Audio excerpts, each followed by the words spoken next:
Wherever you are and however you are listening, thank you so much for being back on another episode of Winning the Moment. This is episode 34, and I have Jason Nemes with me today. He just recently gave a TED Talk here in Utah, and he's got an incredible best-selling book, Code of Behavior. I can't wait for you guys to listen to this episode. Lots of great stories and a plenty of motivation. Be sure to like and subscribe and enjoy the episode.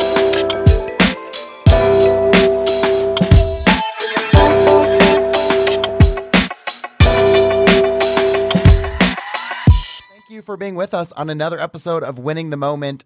This is a really cool episode for me. I've got Jason. Pronounce your last name for me. Nemes. Nemes. I'm glad I asked. Yes. I would have said it wrong. So I got Jason Nemes with me.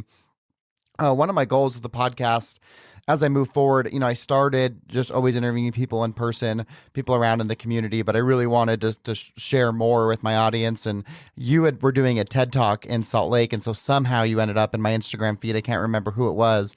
And I looked up your stuff. I was like, man, this guy looks awesome. I'm going to reach out and see if he'd be willing. And Jason was such a good sport and was like, yeah, let's do it. And so we had to reschedule a couple times, but here we are. I couldn't be more excited. Jason, thank you for making the time to be here with us today. Yeah, I appreciate you, man. I'm super grateful. And I believe it was Jason Haugen, That's right. Yep, that's correct. Yeah, okay. That's right. That's my boy right there. Yeah. And, that's how we got linked up. How did you end up doing a TED Talk in Salt Lake anyways? Was that your first TED Talk? It was. First of many, I'm sure. But so the way that it happened is I'm always taught to get in the room, right? Get around the people that are doing the things in life that you want to do, that are having the success that you're wanting to have. And so I paid a pretty nice ticket fee to go to the Muscles House, Keaton Hoskins. Oh, did you go to Limitless? Yeah, I did. I went to the very first one with Ed Milet and Annie Priscilla. And, yeah, I was there too. Oh, really? Nice. Yeah. Okay. So yeah, I got the ticket where you got the private sessions at the house. Yeah, and then you had the after party on Saturday, and there I ran into Dusky Rogue. Okay. Who threw the event Rogue World. Okay. I don't know if you're I'm not familiar with that one. Yeah. So I was he and I stayed in touch over social media, and then he asked me if I would be willing to be one of the speakers for Rogue World. So I was like, cool, absolutely, thank you for asking. And so I spoke at Rogue World, and when I got off the stage, the person who was the organizer, Tony Acosta, he came and approached me, the person who's the organizer for TEDx. Okay. He came and approached me, said, man, you're an incredible speaker. I love your story. And I would like, he told me he runs TEDx for that area.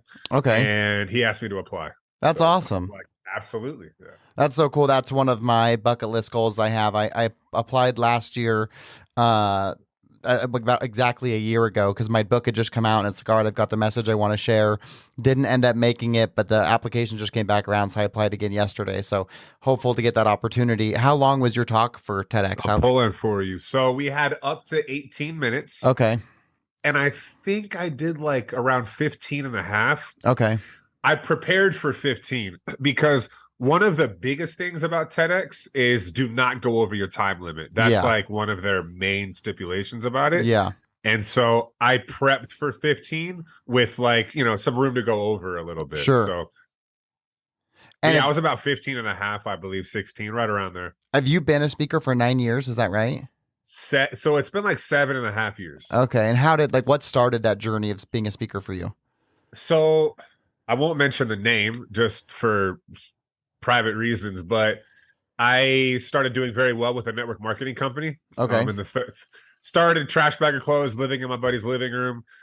Third year, my business started doing 7 figures. And so I'm sure, as you know, once you hit a certain level, people want to hear from you. Yeah. They want you to train. So I started getting asked to speak. So my first speaking engagement was February 18th, I believe it was. I have the poster. In Daytona Beach.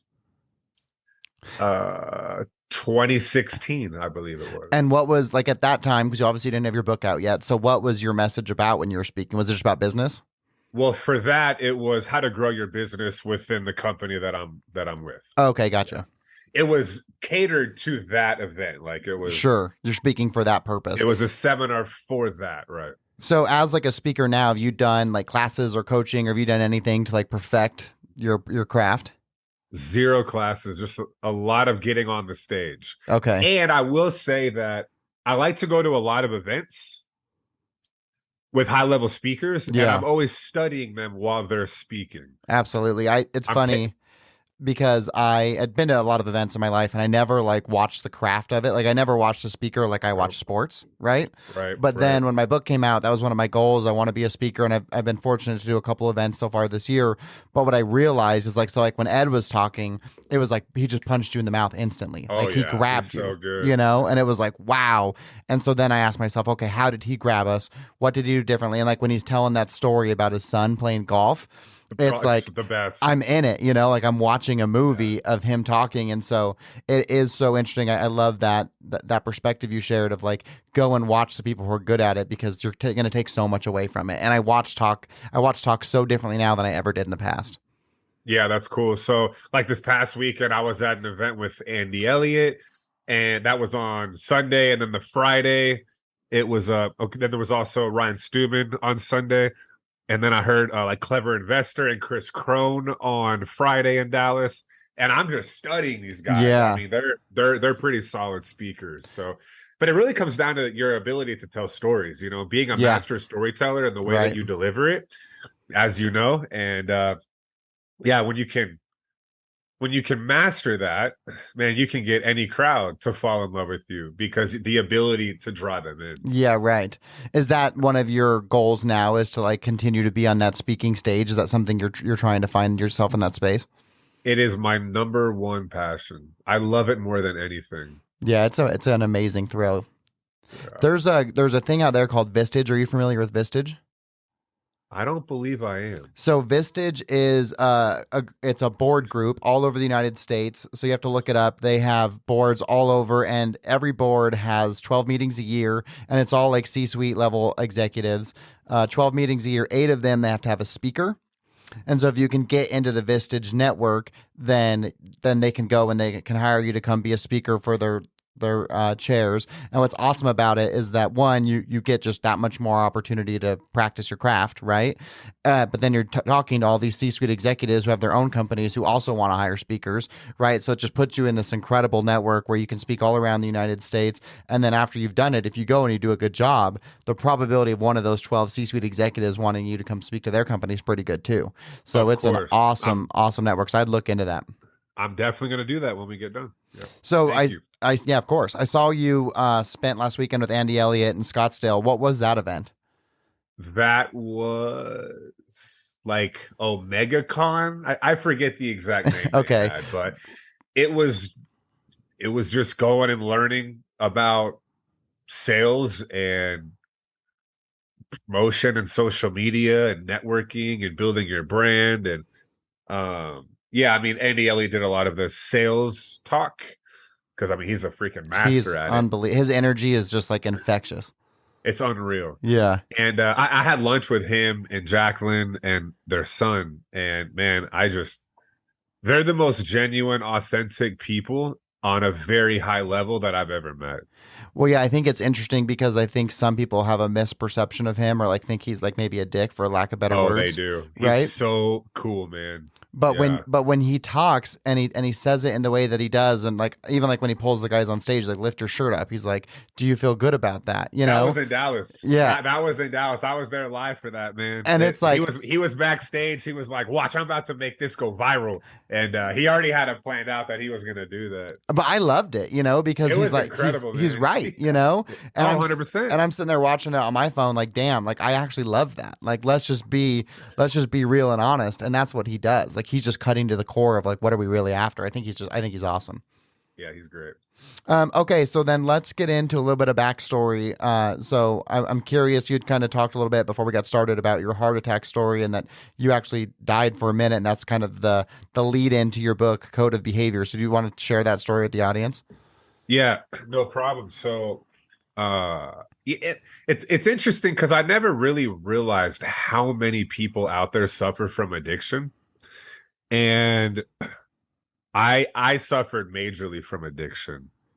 Some pretty hard drugs and steroids, which I openly talk about it. I'm not ashamed of it. and I know that it'll help me help a lot of people because I was able to get past it, which a lot don't. So I'm just trying to figure out what angle I want to go because so I had a mild heart attack in October of 2019, I think it was. I was speaking at a leadership conference in Denver, was at the airport, was speed walking to my gate because I was running a little bit behind. And I feel this crazy sharp pain in my chest. Like it stopped me dead in my tracks. And then after about 45 to 60 seconds, it went away. And so I was like, that was weird. But I wasn't really thinking anything of it because I was 34 at the time. And were you healthy like you are now? Yeah, I mean, on the external, Yeah. people look at me and like, you're not gonna think, and I'll get to a story about that too, actually, because about listening to your intuition. Okay, so it goes away. Then I get on the plane, fly out. Back, I was living in Nashville at the time, and so I decide that I want to start getting in better cardio shape. And the building that I lived in, there was the Orange Theory right there. And so I joined the Orange Theory and I would start doing cardio. I would get on the treadmill and I would start getting some pains in my chest and I would have a little bit of a hard time breathing. And I would slow back down and it would go away. And I'm like, this is weird. And it was on my heart side. So I was like, I need to go get this looked at, thankfully. So I went to Vanderbilt and I saw the cardiologist there. Well, one of them. And so, and this is getting to your point. So I did an EKG, which is where they hook all this stuff up to you at rest. And I did an ultrasound and everything was perfect.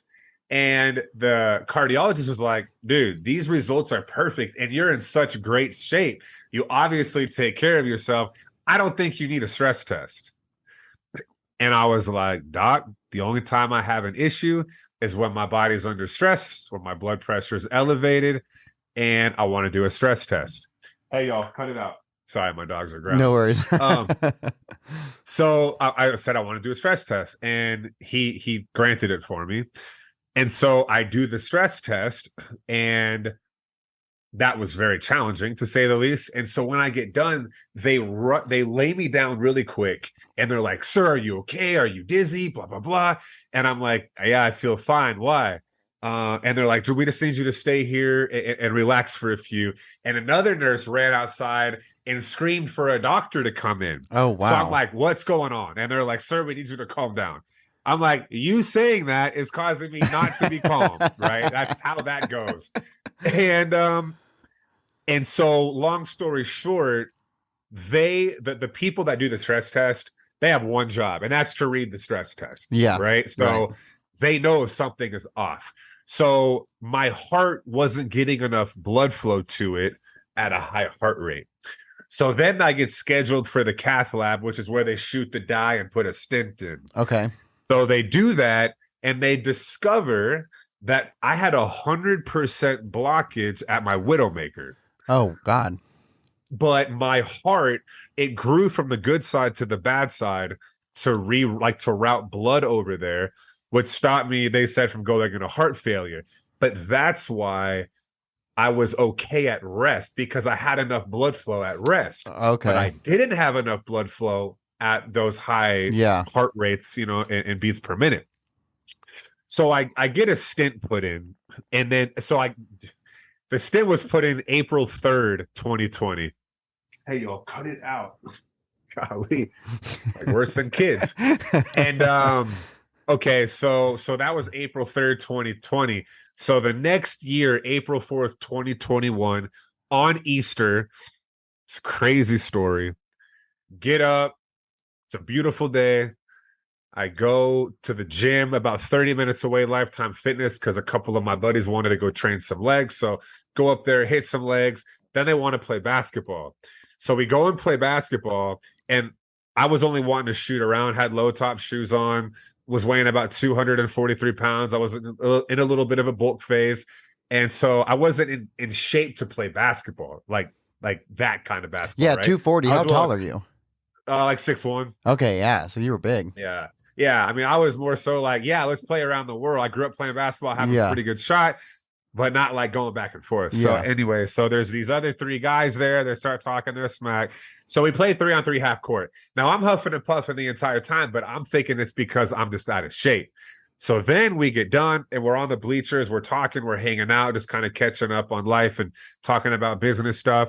And I'm noticing I haven't caught my breath yet. You know, normally after 10 minutes, you catch your breath. So then I walk outside, headed to leave, and then the symptoms started. I started getting a really bad headache. My arm's starting to go numb, and I'm having a hard time breathing, pains in my chest. And I'm kind of like, this is. Were you this scared? Is not... At that point, no, I wasn't. Okay. So then get in the car, start driving. All the symptoms are getting worse. Stop at the gas station for some aspirin, which I don't even like to take, but this headache was excruciating. So I take that. About 5 more minutes on the way to the house, I look at the person that I was with, and I was like, yo, something is not right. And the whole time I'm driving, I'm like, because from my bodybuilder days, I have some issues with my neck. And so like, if I'm kind of like that, it'll cause my arm to go numb. So I'm all trying to like adjust in different ways, right? Maybe I'm causing the numbing, but nothing would work. And so I was like, something's not right. I want to go to an ER clinic. So she was like, let's go. And it's so awesome how everything played out. Remember, it was Easter Sunday. Yeah. I was living in Austin at that time, and there's really bad traffic in Austin. But this day, there was no cars on the road. So I get to the ER clinic in like 5 minutes. Here's another cool piece of the puzzle, which I just learned about like 3 months ago. If you go to a regular urgent care because of a heart attack, they can't treat you. They have to call for an ambulance, or they have to send you on your way. That seems odd. Yeah, they're not set up to handle heart attack patients. Okay. And guess what? I happened to select an ER urgent care. Thank God.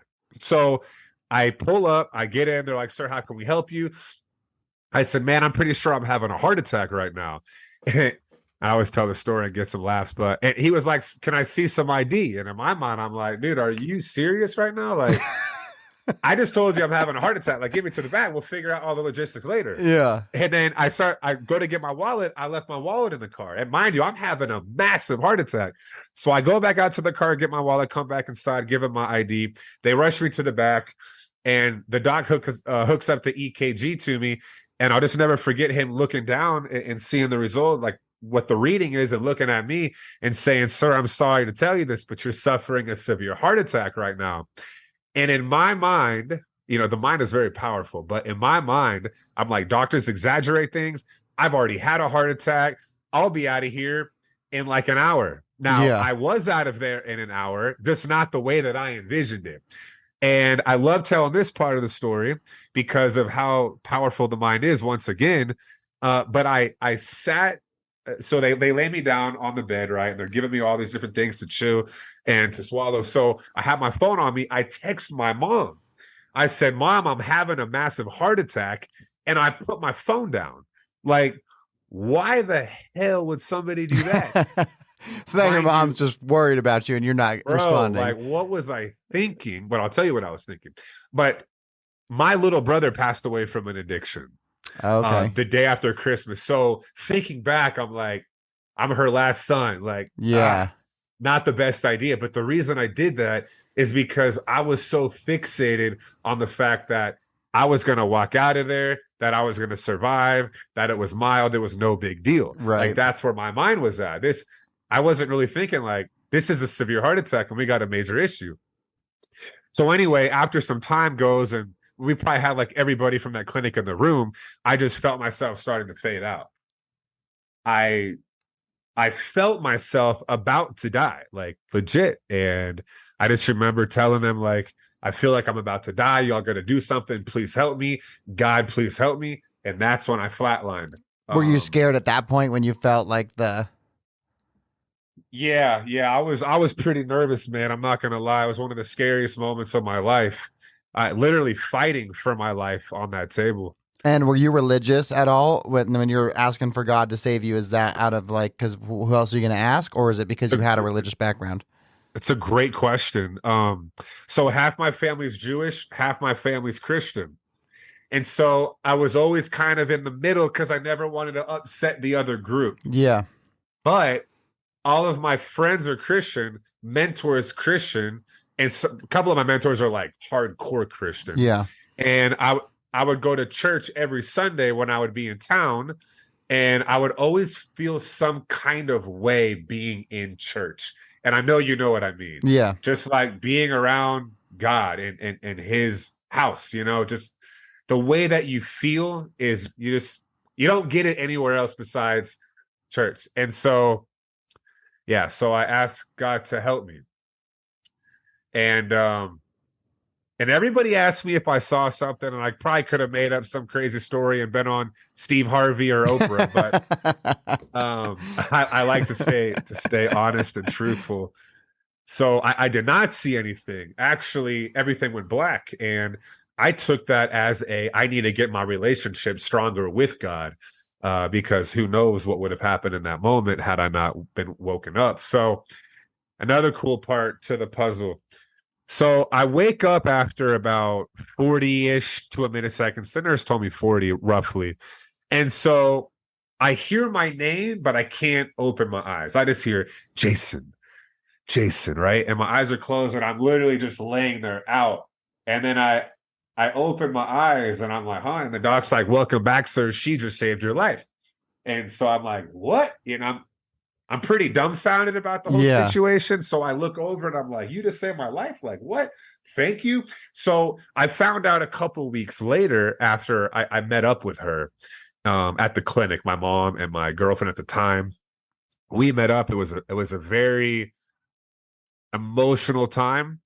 But her name is Debbie, and she normally works at the ER in the hospital, not the urgent care, but the ER in the hospital, and she specializes in heart attacks. She's only at that clinic a couple times a month. Yeah, man. And so like that's her ish, right? Like she helps people with heart attacks. And so she had to defib me and she did CPR, and she told me the whole time she was doing it, she was praying to the Lord that I would wake up. And she said she couldn't believe it, like that I did come back, because sure enough, again, 100% blockage at my widowmaker for like over 2 hours. And for the people that are watching or listening and don't know what that is, I've become very educated because of, the situation for myself. Yeah. But the widowmaker is the LAD artery, which is the left side of the heart. That side cannot defib itself. And it's the part that funnels the body all its oxygen and blood flow. So when you're 100% blocked, you've got no blood flow or oxygen. Wow. So they have all the paramedics there ready to go, right? So they lift me up, they put me on the stretcher, they take me out, get me to the ambulance, rush me to the hospital. I'm in surgery within 15 minutes. And then they put another stent in, and here I am today. And what's also crazy too, man, is that a lot of times people will have second or third heart attacks on their way to the hospital in the ambulance, and they can die then. Wow. And to add to that, people that have 100% blockage at widowmaker, or even like 85 or 90% of other spots, man, they won't be like, they'll lose vision in an eye, right? They'll have like, they'll never gain that back because the loss of oxygen. You just won't be the same. Yeah. I literally walked out of that hospital. That's another thing. On the third day, I was in ICU for 3 days, died on Easter, third day released. And I didn't have my shirt because they took it off to do the EKG at the urgent care. So I still had my hospital gown on. I literally walked out of the hospital like the Joker from The Dark Knight. It was well, and you were resurrected on Easter. Exactly, man. It's such a crazy story, and man, I'm just grateful. I'm so grateful to be alive, because that was a close call. So I have a couple questions then. So you said that your brother passed away from addiction, and that you also suffered with addiction. Do you believe that those two things are related? Not at all. No, because we didn't like hang out with each other. Interesting. So why do you think then that you both had that same struggle? So my brother was a completely different situation. Like, okay. I was in the nightlife, and I hung out with a lot of people where it's like, you want to be in that crowd because it's the quote unquote in crowd and they're all doing drugs. Gotcha. And so you are a victim of your So it's like surroundings. social hangout drugs. Exactly. But then it got really bad for me because I got really addicted to it. Yeah. For my brother, man, this is it's pretty sad, and we hear about this all the time, but it really hits home for my family. The opioid epidemic. Oh yeah. No, I had So a friend who had, luckily he was able to get out of it, but he was a powerful attorney, and so he like relied on it to function. And yeah, like it completely ruined his life, and thank goodness he was able to get off of it and like get back on track. But it's devastating what happens. yeah, it is, and I'm glad to hear that he was able to reverse it. But so my mom, I'll make this story short. My brother had some issues with his kidneys. His body was attacking his kidneys. So my mom told him to go to the ER. We find out that his kidneys were operating at 1/6. Then he needed a kidney donor. So my mom ended up donating him a kidney. And then from there, he got prescribed hydrocodones. Okay. And then he got addicted to the codones. Yeah. And then this is where his circle of influence changed, right? Because now he's finishing a month supply in say 10 days. Yeah. So now he needs more, right? So now he's starting to look around and get into contact with people. Now he finds a group and they're all doing hydrocodones, and then it landed to oxys and landed to heroin. So Oh, wow. That's interesting. Yeah. Because that are two completely different paths to addiction. yeah, completely. Okay. Wow. That's interesting. So then my next question is, so after you had that near death experience, you resurrected, that what changed for you in your perception of life after that point, if anything? Oh, of course, man. Life, yeah. So it's gonna sound funny, but when I was sitting in ICU, you just look at the world different.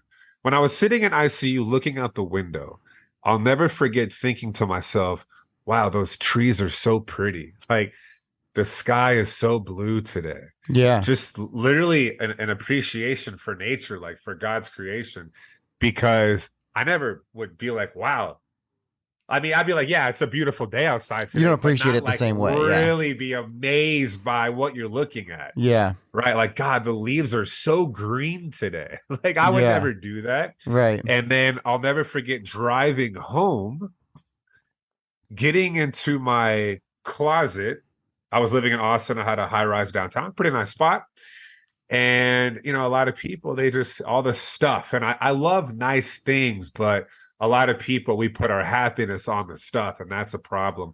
And when I walked into my closet and I see all the stuff, I was just like, man, this stuff almost didn't even matter. Like, Yeah. it almost didn't matter. I have got to start appreciating my day to day every single day from here on out. Every day that I wake up, I say, thank you, God, for another day. And every day that I go to sleep, right before I go to sleep, I say, thank you, God, for another day. And I'm just grateful to be alive. And of course, I'm human and I have fault and I make mistakes. But when I feel myself starting to get upset at whatever it is, there's an accident, there's traffic, you're behind, you miss a flight, I just tell myself, I almost didn't get to experience missing this flight. Right. I'm so grateful that I'm here to experience this, and I'll get another flight and it'll be okay. My And sorry, go ahead. I was going to say, sometimes I mess that up, Yeah. but I do my best to reroute my thinking, Yeah. my frequency to that space. That's so powerful. I have a friend, Marcus Callius, and he says, he was talking about gratitude and how important the practice is. And he said, I like to think of it like this. Imagine if you weren't grateful for something, that it would disappear. And when you think of it in that way, then that makes, like to you, what you said about the leaves and the sky, like there's all these things we take for granted. But if you weren't grateful for that and it disappeared, you'd be grateful for everything. I'd be grateful for this microphone, because if I didn't have it, I couldn't have this conversation with you. But I would never think very good to be grateful for it otherwise. So then another question I have is, was your addiction related to your heart issues at all? Like, was it because of the drugs that your heart was in failure, or was that just like a genetic thing? 100%. Oh, it was. Okay. I mean, I did a lot of hard drugs and steroids, like a ton. And I talk about it on my TEDx, but I would get my blood work done every year. Sometimes 2 times, 3 times, whatever it was. But I would get my blood work done every year. And every year my blood work would come back perfect. And I'm like, are you sure you have the right person's blood work? Because I've slept like 30 days this year, right? That's a little bit of an exaggeration, but man, it was bad. So yeah, I mean, I've been clean now from it for like 2.5 years. And what was it the heart attack that got you clean? Was that the catalyst to? Okay, so I did slip up 2 more times on my birthday and then one other time in June. And man, I would always tell myself just a little bit, but I could never just do a little bit. So I had another all-nighter and I had a hotel on the water, and I did so much that I started to feel myself fading out. And I walked out onto the ocean. And I had said this many times, but this day I truly meant it. There was many times I was like, I'll never touch this again, blah, blah, blah. And then the next day I'm doing it, right? And what was that drug you were doing? Cocaine. Cocaine, okay. Yeah. And so that day I walked out onto the water and I had my feet in the sand and the water, grounded. And I was like, God, I do not know what's happening right now, but if you make this go away, I will never, ever touch this again. And within 5 minutes, everything was clear. I was good, and I haven't touched it since that day. Wow. Do you drink, or do you not drink either? I'll drink a couple times a month, but barely. Yeah, so I'll tell you, I like to enjoy like an old fashioned maybe with dinner. Yeah. Or like an old fashioned and a cigar. It's like kind of brings me some like peace, and I can think a lot. I don't know. I just enjoy it. Or like a glass of red wine with a steak. But going out like to the club or with a bunch of people and drinking, that happens very, very rarely. Is it because it no longer serves you, or is it because you're afraid of what would happen if you're in that space? Well, I've been in that space, but man, mind over matter. I will never touch it again. Yeah. I've been in that situation, and I've seen people that I know that are dealers, and I'm like, nope. And I would leave. Like, I'm not doing it. And there's like, no matter how much I drink, I still have enough clarity. Sure. And I always tell myself, like, man, I've got a good streak going. I'm 2.5 years clean from it. So when I'll also speak at schools, high schools, middle schools, any stage. Like, if I do it, now I got to start over. And I think about that too. Oh yeah, right. And I think it's important that you're willing to share that story, because people need to know it, like, correct. Like, you're not re-giving that value that God gave in you, and when you asked for his help, now you're passing that message on, right? And you're letting kids hear it and know the dangers of it, and that you may think it's just going to be fun hanging out tonight, but that one fun night of hanging out could turn into a lifetime of disappointment, 100%. And with all the fentanyl, man, you do one little amount, you're dead. So it's just not worth it, man. And I used to get high on drugs. Now I get high on impact. And that's how I release my endorphins, the gym, helping people. And yeah. I'm glad that you brought up the fentanyl thing too, because I think that's important. So I've never done cocaine. I've been around it a bunch because it's just a thing that's around, right? And I just never was interested. But for me, I think now a big part of it, of like why I wouldn't even want to try it, besides the fact that I just never have, is that fentanyl is terrifying. You know what I mean? So terrifying, man. I've heard so many stories, so many people dying. I mean, they put it in ecstasy, they put it in, or I should say Molly, I guess. Yeah, they'll cut it in anything. Yeah, and it's like, you're just killing your customers. What are y'all doing? Yeah. But people don't care, and it's I just, to me, it's disgusting, and I don't hang out with people that do it. I don't surround myself with anybody that does it, and I'm just going to keep it that way for the rest of my life. Well, when you see the cities being overran by it, like I saw this video just last week where it's like, because when you do, I'm pretty sure it's fentanyl that makes you like hang over, like slouch, right? Like where you see like the zombies in the cities, they're just like completely bent over, and then like when they keep doing it, then they get stuck in that position because like their muscles atrophy. Was it San atrophy. Francisco? Yeah, I think it was San Francisco. Yeah. Yeah, they got a really bad issue out there. And like Philadelphia too is bad. It's just like Philly, that might have been the one that I saw. Yeah, it's so sad, man. It's a shame. It's a shame. So is your message then to like young listeners, just don't even try it? 100%. Definitely do not try it. Just say no. Because again, one little this amount, you'll die. Yeah, right. Yeah, to me, that was really as like I think about things in my conservative way. I think I don't really want to do anything that I could die doing. That's just never been entertaining to me. Yeah. No, I've skydived before, so I mean See, but and I yeah. won't. I'm afraid of heights. It's like that's not for me, you know? So I used to be afraid of heights when I lived in my building. I couldn't get too close to the window. My hands would start to sweat like Yeah. crazy. And ever since skydiving, I'm not really that afraid of heights anymore. Yeah, I gotta say, it it's a was the best thing. thing. It was one of the best things I've ever done. That's awesome. I love that. Okay, so I got a question for you. So you do you know who Lewis Howes is? Of course. Yeah, Lewis Howes did a program that I did. I met him. He's really cool dude. yeah, he's awesome. So have you ever gone to his Summit of Greatness? I have not. No, but I did the training that he did that really took him to the next level. Oh, really? What was that Yeah, called? it's called Mastery and Transformational Training, MITT, in LA. It's similar to Landmark, but kind of like a Landmark on steroids, I would say. So it's called Mastery and what? MITT, Mastery and Transformational Training. Okay, that's cool. Did that have a transformational impact for you? Not really, because I didn't play full out. Like Okay. afterwards, I didn't step into my greatness and really go after it Okay. Why do you think that was?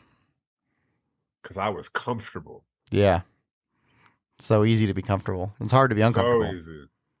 Okay. Yeah, So the reason I asked that is so I went to the Summit of Greatness this year. It was awesome. I absolutely loved it. But Lewis posed a really interesting question. And he said that most of us have the answers that we're seeking. We just don't believe in the answers, right? And so we have more wisdom than we think we know. And so he asked the question, what advice would your 85-year-old self give to you, to your present self today? And I found it really profound and really interesting. And so I found it fun to ask people that question. So the question to you is, what advice would your 85-year-old self give Jason today?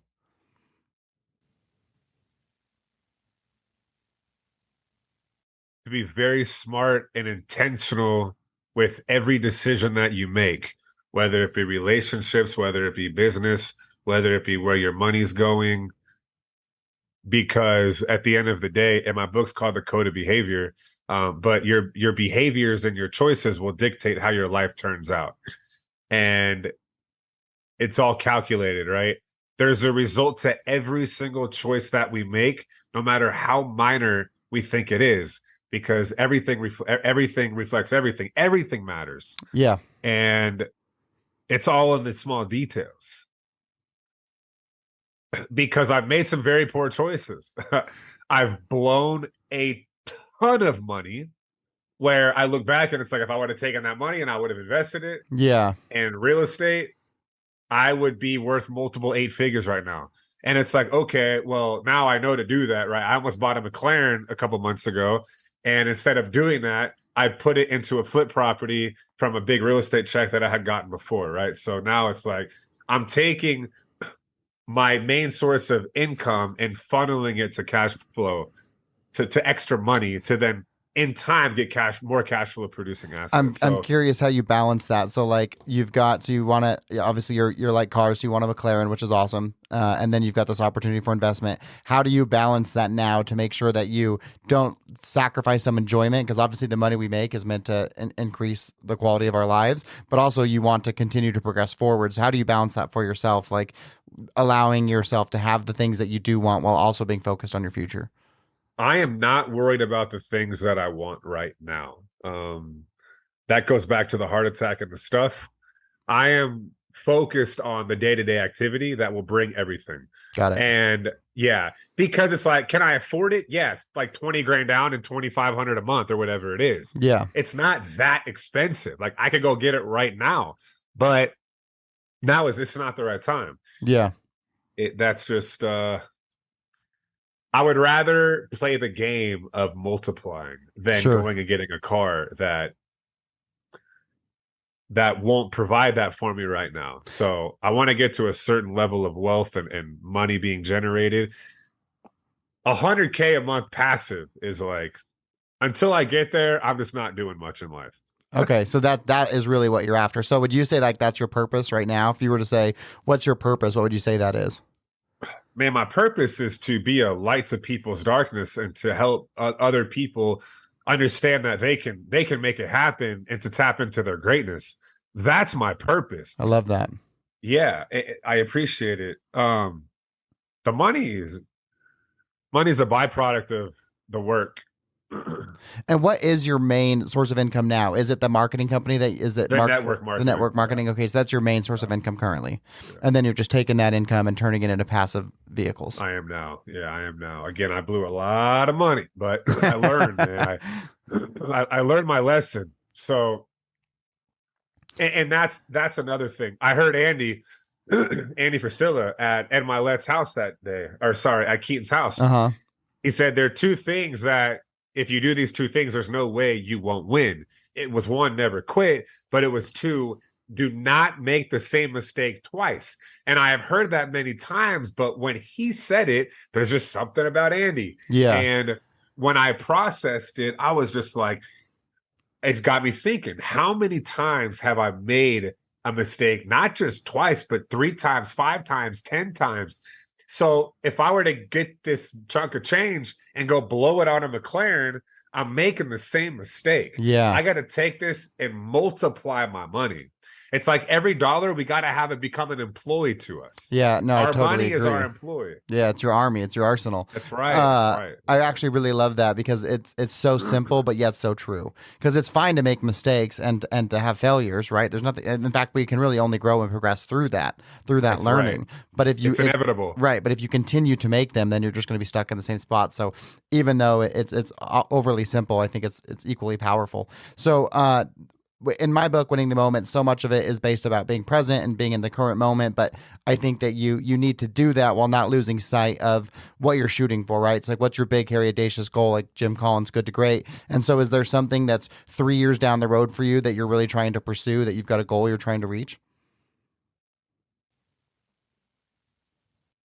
I want to become a multimillionaire and I want to speak on stages all over the world. I mean, that's really what I'm focused on. Yeah. And it's not even about, I just want to make the money till I go below it. I want to make the money to help my grandma. I want to make the money to help my mom, to help my dad, to do good in the world, to give back more money, right? Like, it's not, I just want to make all this money for me and to go just spend it on stuff. Like, I want to use it to do good things in this world, man.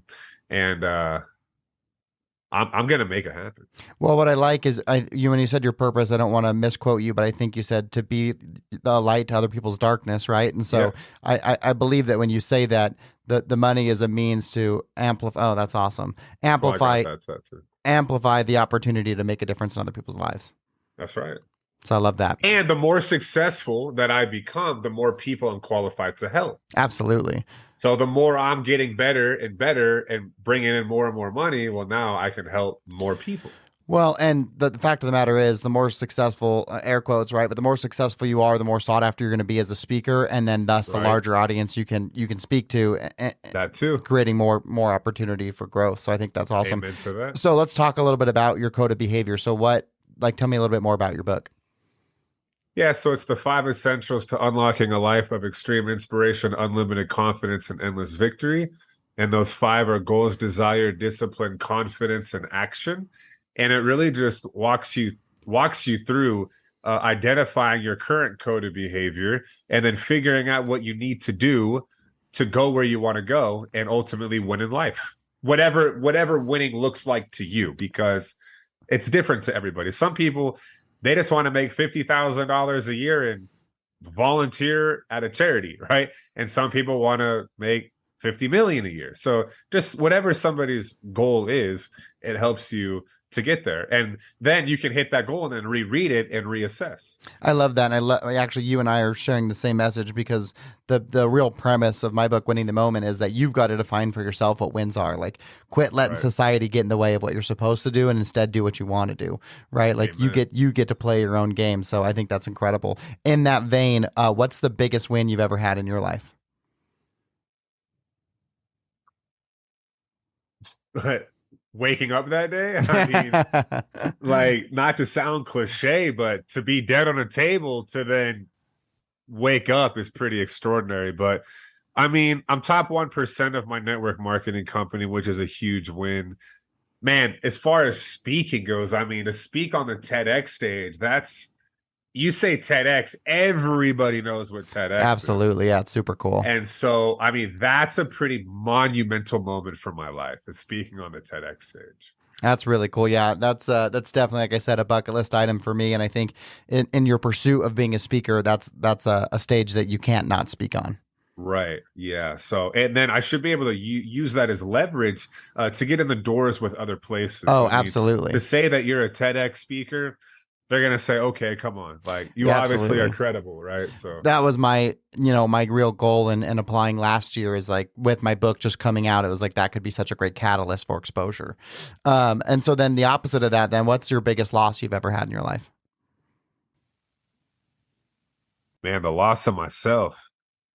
I guess I could say the biggest one was gaining myself back. Yeah. Uh, yeah, it just depends on how I want to go about that question. I mean, losing my brother really tore me up. That was the hardest day of my life. What's the age difference between you and your brother? 6 years. Did you know he was on that path? Like, did you see it happening or was it like a surprise? So he was supposed to have been clean at that time, He was.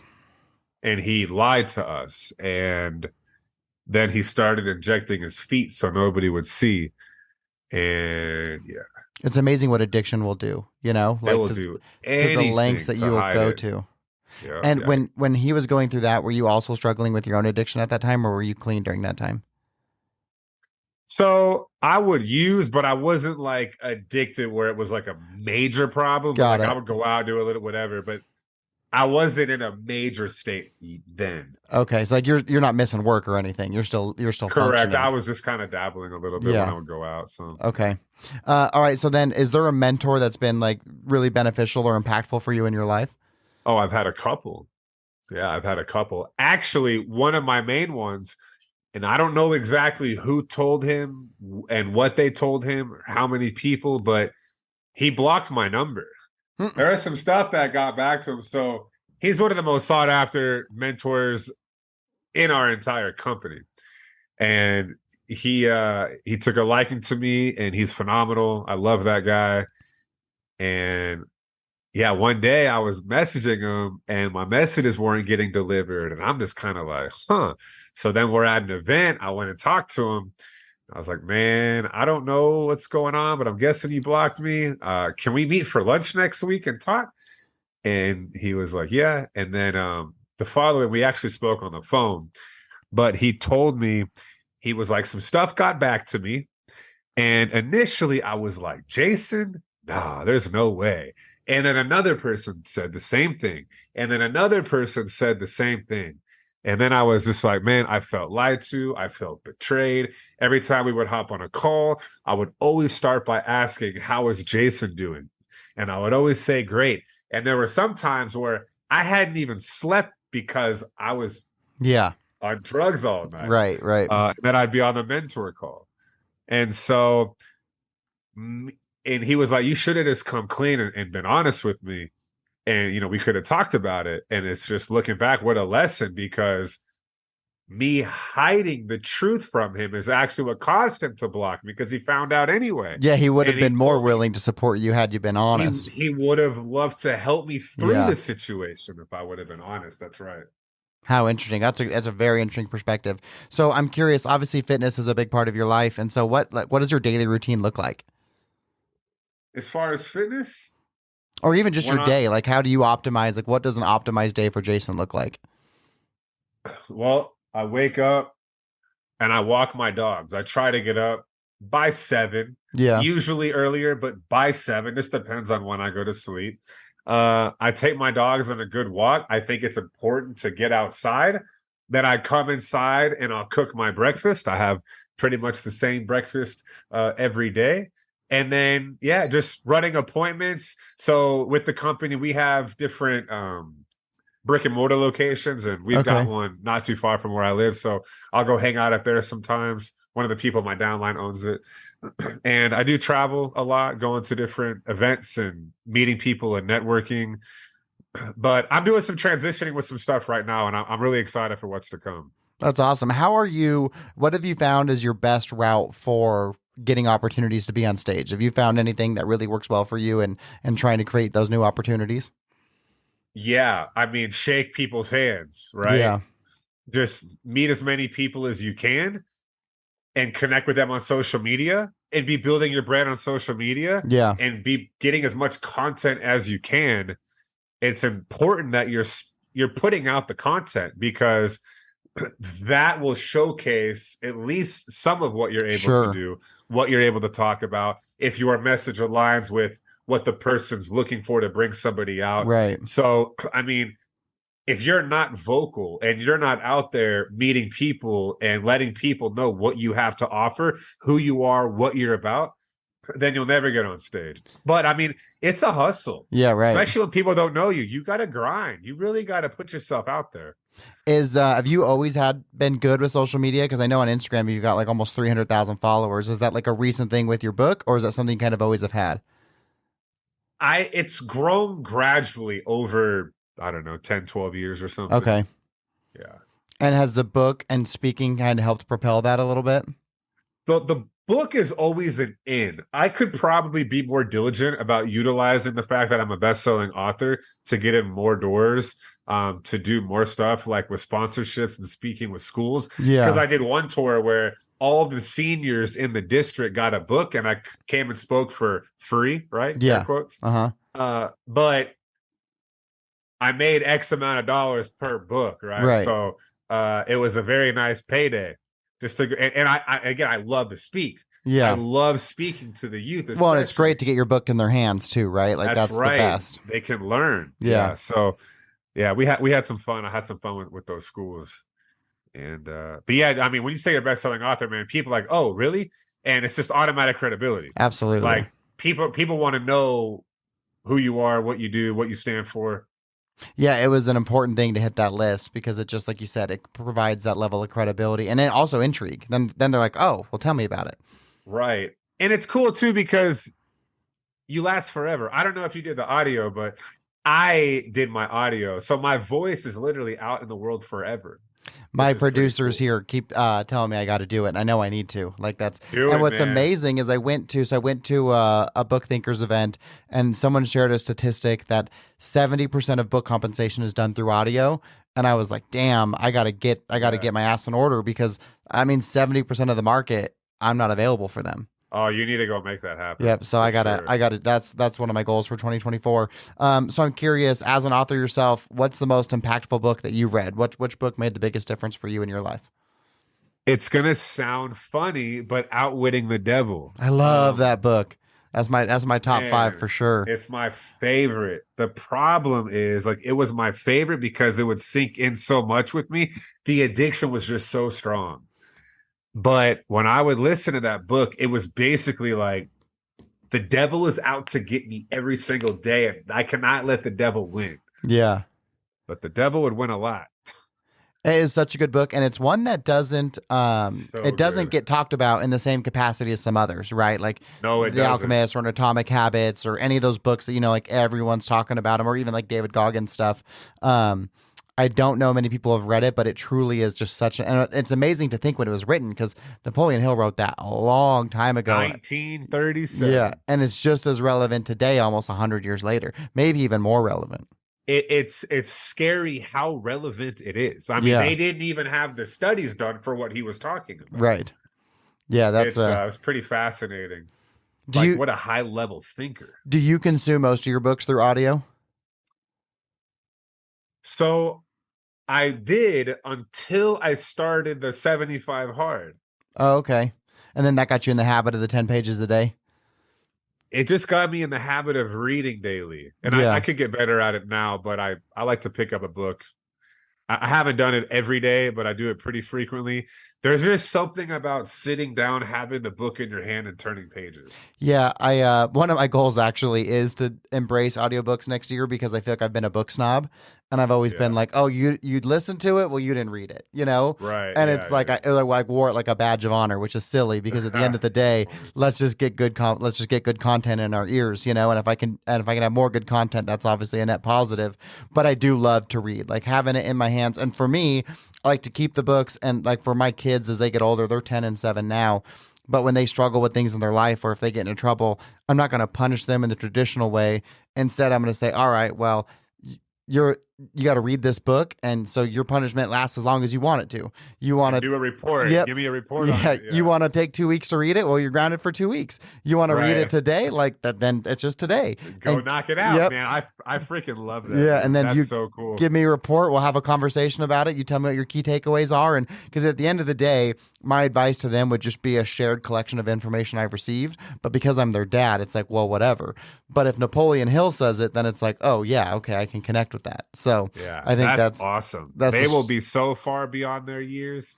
That's the plan. I guess it's like the more trouble they get in, the smarter they're going to be. Kind of funny to think about it that way. Yeah, that is. That's a nice little twist on that. Okay, well, last question I have for you, and this one goes back to, you kind of already talked about it in your book about how you want people to find wins for themselves. And I'm sure you've seen this in talking to high schools and college students. When I'm in a college classroom, I always find that their number one question is, how do you become successful? And what's challenging about that is that I feel like they have yet decided for themselves what success is. So they're asking me for direction to get to somewhere that they may not want to go. And so I think the more important question is, how do you define success? And so I'm curious for you, Jason, how do you define success? Man, every single day, if I have peace of mind, like for me, that's success. Peace of mind is not easy to have. Like where all the voices, like you control all of those thoughts in your mind. All that negative talk is gone. That you're just able to have full control of self.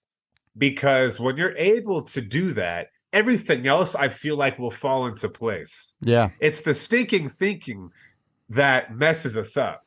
And the game of life is won right in here. And then of course the action behind the thoughts. Yeah. But man, ultimately, I just want peace of mind. Because there's so many multimillionaires and billionaires that take their lives every year. Yeah. So that I just look at that and I'm like, okay, well then that's not success, because if they have a bunch of money and they hate their lives, or they didn't get that money ethically, well, that's not peace of mind. And now they're stressed out. They hate their life. If they did great at work and they're a workaholic, but they're stressed out and they don't have peace of mind with their marriage, well, that's not overall success. So for me, it's the peace of mind aspect, because when you have true peace of mind, that means everything is flowing in your life. Yeah, you're in balance. You're in balance. Yeah, no, I love that. That's a first way that anyone's ever phrased it like that way. I really like that. That's good. Thank you. Okay, so is there anything that you want to leave the audience with? If they love today and listening to you, what's the best way for them to connect with you? Yeah, so my Instagram is tattedprezzz, tatted like tattooed, and then PREZZZ. And I do have a website, www.jasonlnemes.com, which my last name will be spelled on the episodes, so you'll see it there. And I'll put Nemes. it all in the show notes too. So if you're listening or watching and you want to go down and find Jason, I'll put like your Amazon link for your book in there. I'll put your Instagram. Perfect. And I'll put your website. Perfect, man. Thank you so much, bro. I appreciate you. Yeah, thank you for being willing to do this. You didn't know me. I just reached out on Instagram and I was really following your own advice. And I think it's important, if you give advice, that you also participate in that, and you were willing to jump on here with me, even though we never met each other. And I really appreciate you taking the time out of your day to do this with me. Yeah, man. Again, I'm grateful. I love what you're doing. And it's actually motivating me to get going myself, because everybody's like, do you have a podcast? I'm like, no, I don't. But I want to get one, but I've just been lacking the action. So. All right. Well, this is that catalyst to get it started. Maybe I might have to pick your brain a little bit. Yeah, let's do it. And my producers here are great too. Blueform, they do such an amazing job, and they work with people remotely too. And for me, like the difficult part of starting it was like my concern about time, right? Because like, how much time do I really have to invest in this thing? And working with them made it to where like all I have to do is just show up, talk for an hour, and then they take care of everything else. And that made it possible. That's awesome. Yeah. Well, cool, man. I appreciate you once again. Okay. All right. Well, you enjoy the rest of your Friday. Have a great weekend, and I'll be in touch with all the content for the show. Yeah. Looking forward to it, man. All right. Thanks, Jason. All right. Thank you.